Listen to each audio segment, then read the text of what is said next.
My name is Sam Walker. It's May 17th, 2020. I'm a 1980 graduate of Duke, PPS major, and following a career in law, business, and public service, I joined Colorado Attorney General Phil Weiser's office as executive in residence.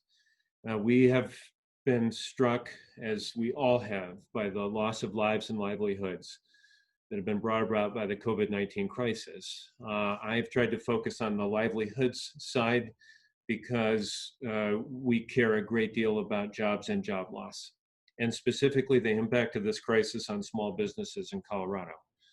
Small businesses account for half of the employment in our state, and so if those businesses go away, a whole bunch of jobs go away.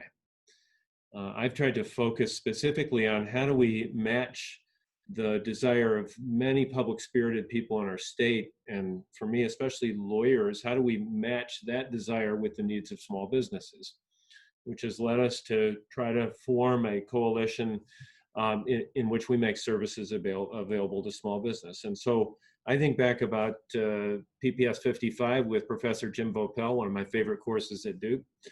And one of the things Professor Vopel taught me was order of magnitude thinking.